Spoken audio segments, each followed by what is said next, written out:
Sir നന്നായി പഠിക്കണമെന്നും നല്ല മാർക്കൊക്കെ വാങ്ങിയെടുക്കണം എന്നൊക്കെ വലിയ ആഗ്രഹമുണ്ട്. പക്ഷേ എവിടെ തുടങ്ങണം എന്നറിയില്ല, എങ്ങനെ പഠിച്ചു തുടങ്ങണം, ഓരോ ദിവസം എന്ത് ചെയ്താൽ അതൊക്കെ നേടിയെടുക്കാൻ പറ്റുന്നു ഒരു ഐഡിയ ഇല്ല. ആ ലോസ്റ്റ് ആയിട്ടുള്ളൊരു മെൻ്റൽ അവസ്ഥയിലാണ് ഞാൻ. ഇങ്ങനെയാണ് നിങ്ങളുടെ അവസ്ഥയെങ്കിലും എന്ത് ചെയ്യുക, ഒന്ന് കമൻറ്റ് ബോക്സിൽ ഇങ്ങനെയാണെന്ന് കമൻറ്റ് ചെയ്യുക. ഇതിന് വേണ്ടിയിട്ടുള്ള ഒരു സിമ്പിൾ സൊല്യൂഷനാണ് ഞാൻ പറഞ്ഞുതരാൻ വന്നത്. 5 ഡേയ്സ് ചാലഞ്ചോ 7 ഡേയ്സ് സ്റ്റഡി ചാലഞ്ചോ എന്നല്ല പറയാൻ പോകുന്നത്. കാരണം അതൊക്കെ നിങ്ങൾ ഇതിന് മുന്നും കുറേ കേട്ടിട്ടുണ്ട്. പക്ഷേ ഈ സ്റ്റഡി ചാലഞ്ചൊക്കെ തരുന്നത് നമ്മളങ്ങോട്ട് തരുന്നതല്ലാണ്ട് നിങ്ങൾക്കത് ഫോളോ ചെയ്യാനുള്ളൊരു പ്ലാൻ നിങ്ങൾക്കില്ല. അപ്പോൾ അതിന് വേണ്ടിയിട്ട് ഒരു പ്ലാൻ ഉണ്ടാക്കി കൃത്യമായിട്ട് എങ്ങനെ ഫോളോ ചെയ്തിട്ട് നിങ്ങളുടെ ആഗ്രഹം നന്നായിട്ട് പഠിക്കണം, നല്ല മാർക്ക് നേടണമെന്നാണെങ്കിൽ അത് നേടിയെടുക്കാൻ വേണ്ടിയിട്ട് സിമ്പിൾ പ്ലാൻ ഞാൻ പറഞ്ഞുതരാം. അതിന് ഫസ്റ്റ് നിങ്ങൾ ചെയ്യേണ്ടത് ഇപ്പോൾ തന്നെ ഒരു ബുക്കും പെന്നും എടുക്കുക. എന്നിട്ട് അതിൽ നിങ്ങൾ എന്ത് ചെയ്യുക, ഈ ആഴ്ചത്തെ ഇനിയുള്ള ദിവസങ്ങൾ എഴുതി വെക്കുക. ഇപ്പോൾ മൺഡേ ആണ് നെക്സ്റ്റ് ദിവസമെങ്കിൽ നിങ്ങൾ മൺഡേ മുതൽ എഴുതി വെക്കുക. അല്ലെങ്കിൽ ഏതാണോ നെക്സ്റ്റ് ദിവസം, സാറ്റർഡേ ആണ് സാറ്റർഡേ മുതൽ എഴുതി തുടങ്ങുക. അങ്ങനെ ഒരു 4 ദിവസത്തെ നിങ്ങൾ എഴുതി വെക്കുക. ഇപ്പോൾ ഇന്ന് സൺഡേ ആണെങ്കിൽ ഞാൻ എഴുതുന്നു മൺഡേ, ട്യൂസ്ഡേ, വെനസ്ഡേ, തേഴ്സ്ഡേ 4 ദിവസം ഞാൻ വൃത്തിക്ക് എഴുതി വെക്കുന്നു ആ നോട്ട്ബുക്കിൽ. എന്നിട്ട് ഞാൻ തീരുമാനിക്കുന്നു എനിക്ക് തിങ്കളാഴ്ച എന്ത് ചെയ്യണമെന്ന്. അതായത് തിങ്കളാഴ്ച സ്കൂൾ വിട്ട് വന്നു കഴിഞ്ഞാൽ ഞാൻ എന്ത് പഠിക്കണം, എന്ത് റിവൈസ് ചെയ്യണം. എപ്പോഴും പഠിക്കുന്ന ഒരു സബ്ജക്റ്റ് ഉണ്ടാവും, അല്ലെങ്കിൽ ഒരു ചാപ്റ്റർ ഉണ്ടാവും, പിന്നെ റിവൈസ് ചെയ്യേണ്ട ഒരു ചാപ്റ്ററും ഉണ്ടാവും. ഓക്കെ, രണ്ടും ഒരു ദിവസം നമ്മൾ നടത്തണം. അപ്പോൾ ഏത് ഞാൻ പഠിക്കുന്നു, ഏത് ഞാൻ റിവൈസ് ചെയ്യുന്നു, ഞാൻ എഴുതി വെക്കുന്നു. ഇനി ഇത് നിങ്ങളുടെ ഇഷ്ടപ്രകാരം എഴുതാം. ചിലവർക്ക് എന്താണ്, ചിലവർ 2ാമത്തെ ചാപ്റ്റർ മാത്സിൽ കഴിഞ്ഞിട്ടുണ്ടെങ്കിൽ നിങ്ങൾ 3ാമത്തെ ചാപ്റ്റർ പഠിച്ചാൽ മതി. അപ്പോൾ അത് വൃത്തിക്ക് എഴുതി വെക്കുക. അപ്പോൾ ഞാൻ for example sample time table കാണിച്ചു തരാം. മൺഡേ ഞാൻ എന്ത് ചെയ്യുന്നു, മാത്സ് 2nd ചാപ്റ്റർ 1 മണിക്കൂർ പഠിക്കുന്നു എഴുതി വെച്ചു. ഇതെൻ്റെ ടൈം ടേബിൾ അല്ല. കാരണം ടൈം ടേബിൾ വേറെ തന്നെ നിങ്ങൾക്ക് വേണം ഉണ്ടാക്കാം. വൈകുന്നേരം വന്നു കഴിഞ്ഞാൽ 5 മണി മുതൽ 5:30 വരെ പഠിക്കുന്നു, 5:30 മുതൽ 7 മണി വരെ എന്താണ് ഫുട്ബോൾ കളിക്കാൻ പോകുന്നു, 7 മണി മുതൽ, അതൊക്കെ നിങ്ങൾക്ക് സെപ്പറേറ്റ് എഴുതി വെക്കാം. ഇതല്ല ഞാൻ ഉദ്ദേശിക്കുന്നത്. ഇതൊരു വീക്ക്ലി പ്ലാനാണ്, സ്റ്റഡി പ്ലാനാണ്. മാത്സ് 2nd ചാപ്റ്റർ 1 hour പഠിക്കുന്നു. അതേ ദിവസം തന്നെ കെമിസ്ട്രി 3rd ചാപ്റ്റർ ഓൾറെഡി പഠിച്ചതായതുകൊണ്ട് 30 മിനിറ്റ്സ് ഞാൻ എന്ത് ചെയ്യുന്നു, റിവൈസ് ചെയ്യുന്നു. അടുത്ത ദിവസം ട്യൂസ്ഡേ എന്താണ്, ബയോളജി 4ാമത്തെ ചാപ്റ്റർ 1 മണിക്കൂർ പഠിക്കുന്നു. പിന്നെ അന്ന് എന്താണ്, എനിക്ക് ഒരു ഫാമിലി ഫംഗ്ഷൻ വൈകുന്നേരം പോകാനുണ്ട്, അല്ലെങ്കിൽ ഒരു എന്തെങ്കിലും ഹൗസ് വാമിങ്ങിന് വല്ലതും പോകാണ്ട്, അതുകൊണ്ട് എനിക്ക് റിവൈസ് ചെയ്യാൻ സമയം ഉണ്ടാവില്ല, അതുകൊണ്ട് ഞാൻ എഴുതുന്നില്ല.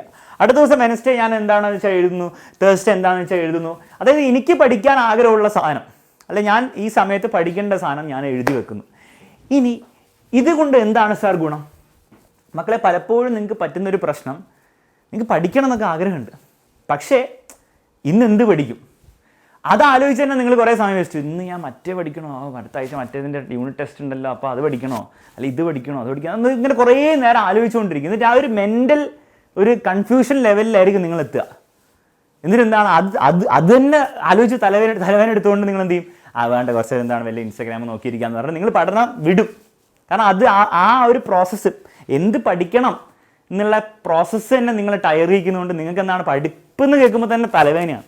അത് ഒഴിവാക്കാൻ വേണ്ടിയിട്ട് നമ്മൾ എന്ത് ചെയ്യും, നമ്മൾ സിമ്പിളായിട്ട് എന്ത് ചെയ്യും, ഒരു 4 ദിവസത്തെ പ്ലാൻ അങ്ങോട്ട് ഉണ്ടാക്കുന്നു. അങ്ങനെ വരുമ്പോൾ എന്താണ്, നിങ്ങൾക്ക് ഓരോ ദിവസം വൈകുന്നേരം വന്നിട്ട് എന്ത് പഠിക്കണം എന്നുള്ള കാര്യത്തിൽ സംശയമില്ല. അതെന്താണെന്ന് നിങ്ങൾ തന്നെ എഴുതി വെച്ചിട്ടുണ്ട്. ഞാനല്ല പറഞ്ഞത്, നിങ്ങൾ തന്നെയാണ് എഴുതി വെച്ചിരിക്കുന്നത്, ഞാനല്ല. നിങ്ങൾ തന്നെ തീരുമാനിച്ചു. അത് അതിലെ വ്യത്യാസം. 2ാമത്തെ കാര്യം, ഇത് ആക്ച്വലി സാർ ഇങ്ങനെ പഠിച്ചു വരുമ്പം ഇത് വർക്കൗട്ട് ആവുമോ? ഇല്ല. പലപ്പോഴും നിങ്ങൾക്കും അറിയാം, എനിക്കും അറിയാം, നമ്മളിങ്ങനെ പ്ലാനൊക്കെ ഉണ്ടാക്കി വെക്കും. പക്ഷേ ഫസ്റ്റ് ദിവസം എന്താണ്, ഫസ്റ്റ് ദിവസം നിങ്ങൾ മാത്സ് പഠിക്കുന്നു, കളറൊക്കെ മാറിയല്ലോ. ഫസ്റ്റ് ദിവസം നിങ്ങൾ എന്ത് ചെയ്യുന്നു, മാത്സ് പഠിക്കുന്നു, സൂപ്പർ പഠിച്ചു കഴിഞ്ഞു. പക്ഷേ കെമിസ്ട്രി പഠിക്കാനാകുമ്പോഴത്തേക്ക് എന്തെങ്കിലും വീട്ടിൽ ഗസ്റ്റ് വന്നു, അല്ലെങ്കിൽ എന്താണ് ഞാൻ അറിയാണ്ട് കുറച്ച് ഇൻസ്റ്റാഗ്രാമൊക്കെ നോക്കി തുടങ്ങി, പിന്നെ യൂട്യൂബ് എന്താണ് ഷോർട്സ് കാണാൻ തുടങ്ങി, പണി കിട്ടി, സമയമില്ല, രാത്രിയായിപ്പോയി. അപ്പോൾ എന്താണ്, ഇത് നടന്നില്ല. അയ്യോ, എൻ്റെ പ്ലാൻ മൊത്തം വെള്ളത്തിലായി, വെറുതെ അലക്സാർ പറഞ്ഞ പ്ലാനൊക്കെ വെറും വേസ്റ്റാണ്, ഇതൊന്നും നടക്കില്ല, ഞാൻ ഈ പരിപാടിയൊക്കെ നിർത്താൻ പോവാണ്, നാളെ വല്ല ഞാൻ എന്തെങ്കിലും ചെയ്യാൻ പോവാം. ഇങ്ങനെ നിങ്ങൾ തീരുമാനിച്ചാൽ നിങ്ങൾ മണ്ടന്മാരാവും. എടോ, ഈ സാധനം ഇവിടെ നടന്നില്ലേ കുഴപ്പമില്ല, നിങ്ങൾ അതിനനുസരിച്ച് ആ വീക്കിലെ മൊത്തം മാറ്റണം. ഓക്കെ, ഒന്നെങ്കിൽ നിങ്ങൾക്ക് ഇതിനെ ഇവിടേക്ക് ഇടാം, ഇവിടെ സമയം ഉണ്ടെങ്കിൽ, അല്ലെങ്കിൽ അതിനനുസരിച്ച് എന്ത് ചെയ്യുക, ടൈം ടേബിൾ മാറ്റുക. ഇതൊരു ഫ്ലെക്സിബിൾ ടൈം ടേബിൾ ആയിക്കൊണ്ടിരിക്കണം. ഓക്കെ, അതായത് ഒരു കൽപ്രതിമ പോലെ എന്താണ് ഉണ്ടാക്കി വെച്ച് കഴിഞ്ഞാൽ അതിനെ ഫോളോ ചെയ്യണം എന്നല്ല ഉദ്ദേശിച്ചിരിക്കുന്നത്. നിങ്ങളുടെ ഓരോ ലൈഫിലെ ഓരോ കാര്യങ്ങൾ ഓരോ ദിവസം വരൂലേ, അതൊക്കെ നമുക്ക് കൺട്രോൾ ചെയ്യാൻ പറ്റുന്ന കാര്യങ്ങളായിരിക്കില്ല. ചിലത് കൺട്രോൾ ചെയ്യാം, ഫോർ എക്സാമ്പിൾ ഇൻസ്റ്റാഗ്രാമിൻ്റെ, പക്ഷെ ചിലത് കൺട്രോൾ ചെയ്യാൻ പറ്റില്ല. അപ്പോൾ അങ്ങനത്തെ സാഹചര്യങ്ങൾ വരുമ്പോൾ അതിനനുസരിച്ച് ഈ ടൈം ടേബിൾ എന്താണ്, മാല്യബിൾ ആയിരിക്കണം, ഫ്ലെക്സിബിൾ ആയിരിക്കണം. അങ്ങനെ നിങ്ങൾ മാറ്റുകയാണ് എന്താ കുഴപ്പം? എന്നിട്ട് നിങ്ങൾ ആ തേഴ്സ്ഡേ കഴിയുമ്പോഴത്തേക്ക് അടുത്തതിന് ഉണ്ടാക്കുക. എന്നിട്ട് അതും ഫോളോ ചെയ്ത് വരുമ്പോൾ എന്തെങ്കിലും ബുദ്ധിമുട്ട് തോന്നുകയാണ്, അതിനനുസരിച്ച് നിങ്ങൾ മാറ്റുകയാണെങ്കിൽ നിങ്ങൾക്ക് പഠിക്കാൻ ഒരു അടിപൊളി പ്ലാനായി. ഇങ്ങനെ പഠിച്ചു തുടങ്ങിയാൽ എന്താണ് നിങ്ങൾക്ക് വളരെ ഒരു സുഖകരമായിട്ടുള്ള ഒരു അവസ്ഥയിൽ പോകും. കാരണം പലപ്പോഴും പലരും പ്രശ്നം എന്താണെന്ന് വെച്ച് കഴിഞ്ഞാൽ പഠിക്കാൻ എന്താണ് പഠിക്കാമെന്ന് ആലോചിക്കുമ്പോൾ തന്നെ തലവേദനയാണ്. അതിൻ്റെ പ്രശ്നം എന്താ, എന്ത് പഠിക്കണം എന്നൊരു ഐഡിയ ഇല്ലാത്തതുകൊണ്ടാണ്. അപ്പോൾ ഈ രീതിയിൽ നിങ്ങൾ പഠിച്ചു പോവുക.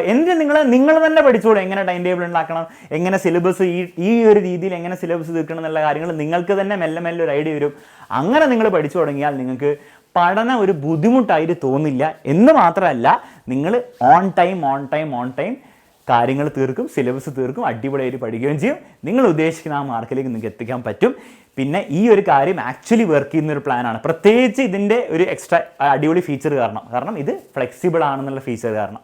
അപ്പോൾ അതുകൊണ്ട് തന്നെ ഇത് വർക്ക് ചെയ്യുന്നതാണ്. നിങ്ങൾ വർക്ക് ചെയ്യിപ്പിച്ചാൽ നിങ്ങൾക്ക് നല്ലത്. ഓക്കെ, അപ്പോൾ തീർച്ചയായിട്ടും ഈ വീഡിയോ നിങ്ങൾക്ക് ഇഷ്ടപ്പെട്ടിട്ടുണ്ടെങ്കിൽ താഴെ കമൻറ്റ് ബോക്സിൽ കമൻറ്റ് ചെയ്യുക.